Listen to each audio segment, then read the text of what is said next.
എല്ലാ പണിയും തീർന്ന വീട് കണ്ടു, വളരെ സന്തോഷമായി. ഇനിയിപ്പം ഞങ്ങൾക്ക് എപ്പോഴാ കിട്ടുക എന്നുള്ളൊരു സന്തോഷത്തിലാണ് ഞങ്ങൾ നിൽക്കുന്നത്. എപ്പോഴാ തരും എന്നുള്ള സന്തോഷത്തിലാണ്. പണി ഫുള്ളായി വേഗം നടക്കുന്നുണ്ട്. അതൊക്കെ കണ്ട് അതൊക്കെ മനസ്സിലായി വളരെ സന്തോഷപ്പെട്ടു. ആയ വീട് വളരെ സന്തോഷപ്പെട്ടു. ചേർത്തു പിടിക്കാം ഈ നാടിനെ. ഒരു നാടിന്റെ പ്രതീക്ഷകൾക്ക് തിടം വയ്ക്കുകയാണ്.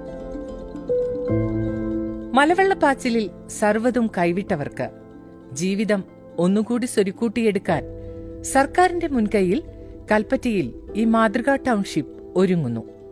അതിവേഗത്തിലാണ് ഇവിടെ നിർമ്മാണ പ്രവർത്തനങ്ങൾ പുരോഗമിക്കുന്നത്.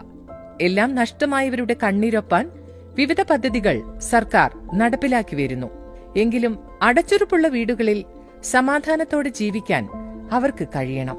എങ്കിലേ കരുതലിന് പൂർണ്ണതയുണ്ടാകൂ എന്ന് സർക്കാർ തിരിച്ചറിയുന്നു. 8 മാസം കൊണ്ട് ടൗൺഷിപ്പ് നിർമ്മാണത്തിൽ നേടിയ പുരോഗതി അതിന് സാക്ഷ്യം പറയുന്നു. ദുരന്തബാധിതർക്ക് പുതിയ പാർപ്പിടങ്ങൾ ഒരുക്കുക എന്നതിലുപരി അവരുടെ ജീവിതം പുനർനിർമ്മിക്കാനാണ് കൽപ്പറ്റ ടൗൺഷിപ്പ് പദ്ധതിയിലൂടെ കേരള സർക്കാർ ലക്ഷ്യമിടുന്നത്. സ്വയം പര്യാപ്തമായി ജീവിക്കാൻ അവർക്ക് കഴിയണം. ഒരു താൽക്കാലിക പുനരധിവാസം എന്നതിലുപരിയായി ദുരന്തബാധിതരുടെ പ്രശ്നങ്ങളും ആവശ്യങ്ങളും തിരിച്ചറിഞ്ഞ് ഒരു സമഗ്ര പദ്ധതിക്കാണ് സർക്കാർ രൂപം നൽകിയത്. അത്തരത്തിൽ സുസ്ഥിരമായ ഒരു പദ്ധതിയായാണ് കൽപ്പറ്റ ടൗൺഷിപ്പ് വിഭാവനം ചെയ്യപ്പെട്ടിരിക്കുന്നത്.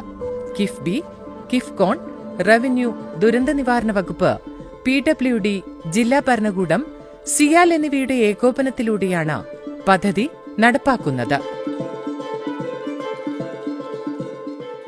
രാത്രിയിലടക്കം 3 ഷിഫ്റ്റുകളിലായി ജോലി ചെയ്യുന്ന 1000-ഓളം തൊഴിലാളികൾ, 24 മണിക്കൂറും പ്രവർത്തിക്കുന്ന സിമന്റ് മിക്സിംഗ് പ്ലാന്റ്, ഒരു ദിവസം 5 മുതൽ 10 വരെ വീടുകളുടെ കോൺക്രീറ്റ് ജോലികൾ, വൈദ്യുതി ലൈൻ മാറ്റിസ്ഥാപിക്കൽ, മാലിന്യ നിർമ്മാർജ്ജന സംവിധാനമൊരുക്കൽ, റോഡുകളുടെ നിർമ്മാണം, അങ്ങനെ നിരവധിയായ ജോലികൾ ശരവേഗത്തിൽ പുരോഗമിക്കുകയാണ് ഇവിടെ.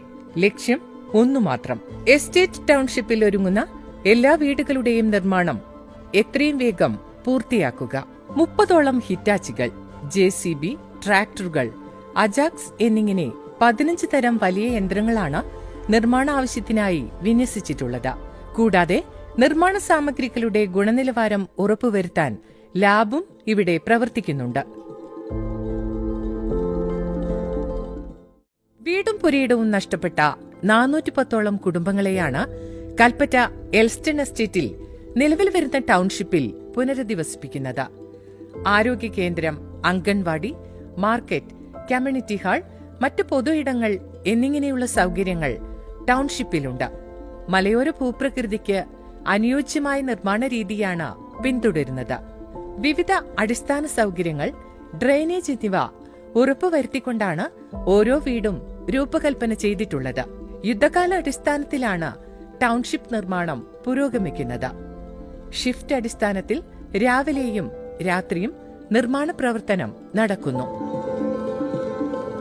അടിസ്ഥാന സൗകര്യങ്ങളെല്ലാം ഉറപ്പുവരുത്തിയ വീടുകൾക്കും പൊതു ഇടങ്ങൾക്കും പുറമെ പരസ്പരം ബന്ധിപ്പിക്കുന്ന നിരവധി റോഡുകളുമുണ്ടിവിടെ. 12 മീറ്റർ വീതിയുള്ളതാണ് മെയിൻ റോഡ്. ഇടറോഡുകൾക്ക് 9 മീറ്റർ വീതിയും. ബൃഹത്തായ സീവേജ് ട്രീറ്റ്മെന്റ് പ്ലാന്റ്, കുടിവെള്ള സംഭരണി എന്നിവയുടെ നിർമ്മാണവും അതിവേഗത്തിലാണ് പുരോഗമിക്കുന്നത്. ഒരു ദിവസം 85,356 ലിറ്റർ മലിനജലം പ്രോസസ് ചെയ്യാൻ ശേഷിയുള്ള 10 സീവേജ് ട്രീറ്റ്മെന്റ് പ്ലാന്റാണ് ഒരുങ്ങുക. കുടിവെള്ള സംഭരണിക്ക് 1,00,000 ലിറ്റർ സംഭരണശേഷിയുണ്ട്. വീടുകളിലേക്കും പൊതുകെട്ടിടങ്ങളിലേക്കും ഭൂഗർഭ വിതരണ ശൃംഖല വഴിയാണ് വെള്ളമെത്തിക്കുക. 110 kV സബ്സ്റ്റേഷൻ KSCB നിർമ്മിക്കുന്നുണ്ട്. സബ്സ്റ്റേഷനിലൂടെയുള്ള വൈദ്യുതിക്ക് പുറമെ എല്ലാ വീടുകളുടെയും പൊതുകെട്ടിടങ്ങളുടെയും മുകളിൽ സോളാർ പാനലുകളും സ്ഥാപിക്കും. പദ്ധതിയുടെ ഓരോ ഘട്ടത്തിലും സുതാര്യത ഉറപ്പുവരുത്തിയാണ് മുന്നോട്ടു പോകുന്നത്. ചിലവഴിക്കപ്പെടുന്ന ഓരോ രൂപയും അക്കൗണ്ട് ചെയ്യപ്പെടുന്നു. പദ്ധതിയുടെ രൂപകൽപ്പന മുതൽ സാമ്പത്തിക ഇടപാടുകൾ വരെ ഓരോ ഘട്ടത്തിലും ഓഡിറ്റിന് വിധേയമാണ്. അത്തരത്തിൽ അതിജീവനത്തിന്റെയും പുനരധിവാസത്തിന്റെയും കേരള മോഡലായി കൽപ്പറ്റ ടൗൺഷിപ്പ് പദ്ധതി മാറുകയാണ്.